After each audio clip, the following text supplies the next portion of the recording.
As the saying goes, you can't keep doing the same things and expect different results. So while this is true for everything in life, where the dating realm is concerned, it is guaranteed. Today I'm going to share with you 8 bad habits that repeatedly hurt your chances of finding the one that's right for you.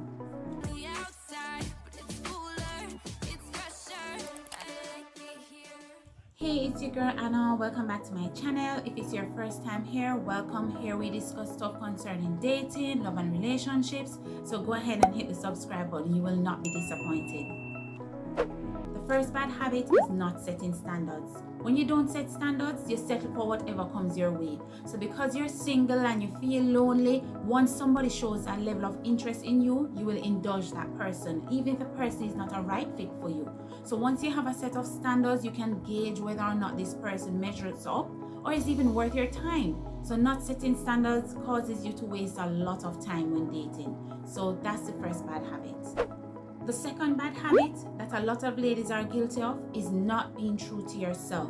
When you're busy pretending to be someone else, whoever you're dating is now attracted to that fake person. So once you decide to shed your fakeness and be your real self, you find that person has become disinterested and they walk away.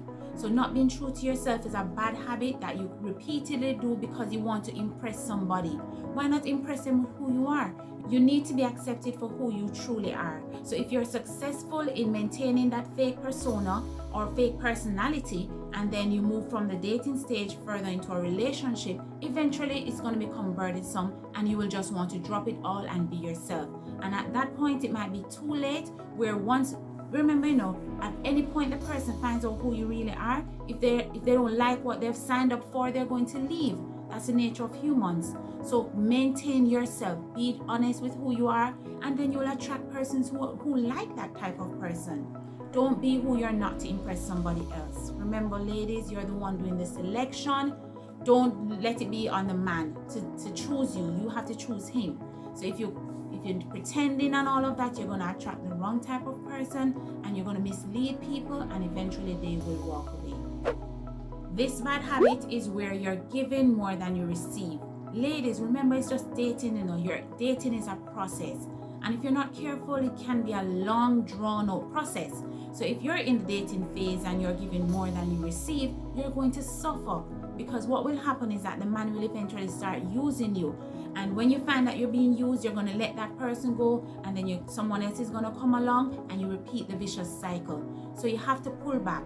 While you're in the dating phase, until it has transitioned into a full-blown relationship, be reserved on how much you give.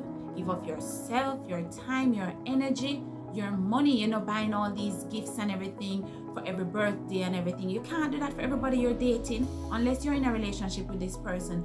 You have to hold back. You have to set boundaries. So giving more than you receive is a bad habit, and it's a common one too, because our aim is to prove and impress, and we're just so desperate for a relationship. You can't be like that. And if you're desperate, you'll always find yourself giving more than you receive. So ladies, bad habit number 3, hold back on that. Ladies, when you're dating somebody, no matter how good it feels, you need to be realistic. You need to look at the situation for what it is. If you're not in a committed relationship, you can't be having high expectations of anybody you're dating. The person you're dating might be a fleeting moment, and you need to look at that situation as it is. So while dating, having unrealistic expectations will just hurt you in the process, right? Your bubble will burst every time when somebody fails to meet those expectations. So there are standards, yes, but expectations must be realistic to the situation that you are in. An example of an unrealistic expectation is that you're dating somebody fresh, new, maybe you're dating a person for a few weeks, and all of a sudden you want to bring them to a family event to meet everybody, and you're ready to announce that this person is your boyfriend. Come on, you can't do that, right? And when the person objects to doing that now, your feelings are hurt because you've set an unrealistic expectation. Another one is being gullible. Ladies, it's not everything you hear you must believe. Remember, men are charmers. They know what to say, and they also know what you want to hear. So if this person is a seasoned dater, they will have all the pickup lines, they will have all the keywords, they will know exactly how to float your boat. So don't be gullible when dating someone. And the same applies if you're in a relationship with someone. Do not be gullible. Ask for clarification where it is needed. Don't just suck up everything that is said and don't sweep things under the rug. If you have an issue, address it with the person. Don't fear that, okay, if you address the situation with the person, he's going to flee. If that is the case, let him flee, okay? So don't be gullible. This might be the most common one, and is not knowing when to let go.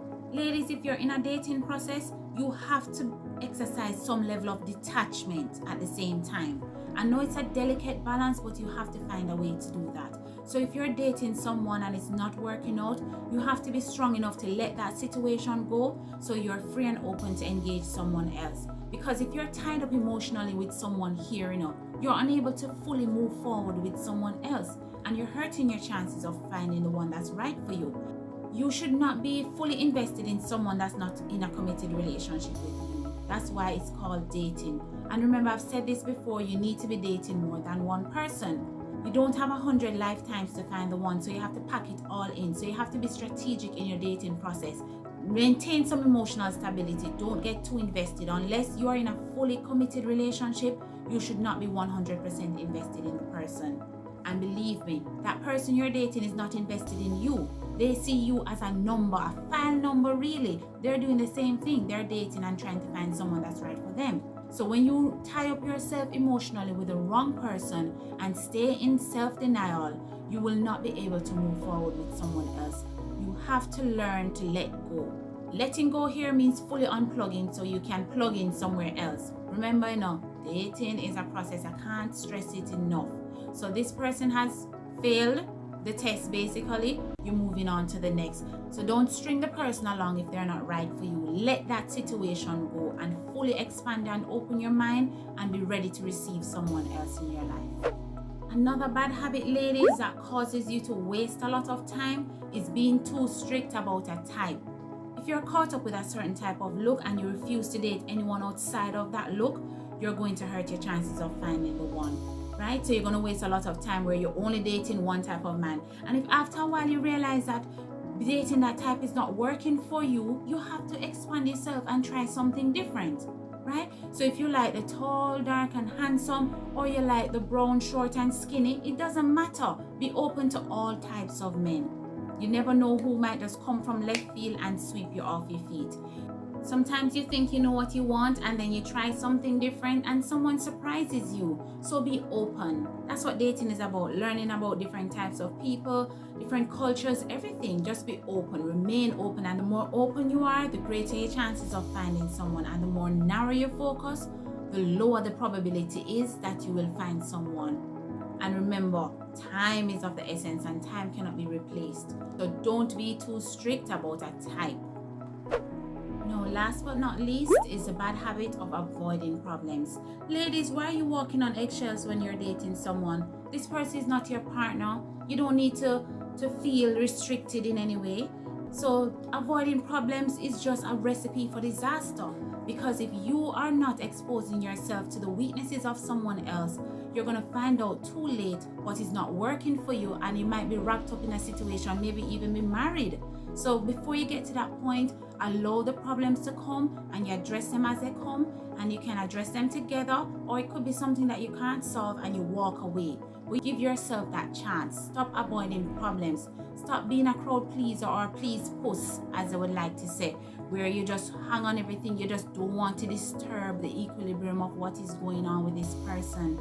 Come on, ladies. Remember, at some point the facade is going to fall away and you will see people for who they truly are. Bad habits are made to be dropped, right, ladies? So these 8 bad habits, if you're exercising any of them, just get on the path of getting rid of them, because you're just wasting your time. And remember, dating is for the long haul and you don't have time to waste. So thanks again for viewing, and if you haven't done it already, be sure to subscribe. Please hit the like button and share this video, and go ahead, share your views in the comments below. Let me know what are some other bad habits out there, and let us know also if you're exercising any of the bad habits I've explained earlier. So thanks again, and I'll see you next time.